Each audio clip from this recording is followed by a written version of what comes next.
కేరళ రాష్ట్ర నూతన ముఖ్యమంత్రిగా కాంగ్రెస్ సీనియర్ నేత వీడి సతీశన్ ప్రమాణ స్వీకారం చేశారు. గవర్నర్ రాజేంద్ర ఆర్లేకర్ ఆయనతో ప్రమాణం చేయించారు. సతీశన్తో పాటు మరో 20 మంది ఎమ్మెల్యేలు కేబినెట్ మంత్రులుగా ప్రమాణ స్వీకారం చేశారు.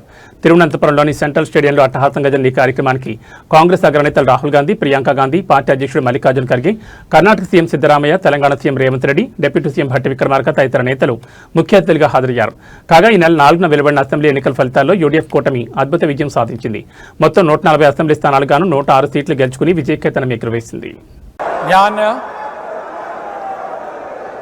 വടശ്ശേരി ദാമോദര മേനോൻ സതീശൻ എന്ന ഞാൻ നിയമം വഴി സ്ഥാപിതമായ ഭാരതത്തിൻ്റെ ഭരണഘടനയോട് നിർവ്യാജമായ വിശ്വസ്തതയും കൂറും പുലർത്തുമെന്നും ഞാൻ ഭാരതത്തിൻ്റെ പരമാധികാരവും അഖണ്ഡതയും നിലനിർത്തുമെന്നും ഞാൻ കേരള സംസ്ഥാനത്തെ മുഖ്യമന്ത്രി എന്ന നിലയിലുള്ള എൻ്റെ കർത്തവ്യങ്ങൾ വിശ്വസ്തയോടും മനസ്സാക്ഷിയെ മുൻനിർത്തിയും നിർവഹിക്കുമെന്നും ഭരണഘടനയും നിയമവും അനുസരിച്ച് ഭീതിയോ പക്ഷപാതമോ പ്രീതിയോ വിദ്വേഷമോ കൂടാതെ എല്ലാ തരത്തിലുള്ള ജനങ്ങൾക്കും നീതി ചെയ്യുമെന്നും ദൈവത്തിൻ്റെ നാമത്തിൽ സത്യം ചെയ്യും.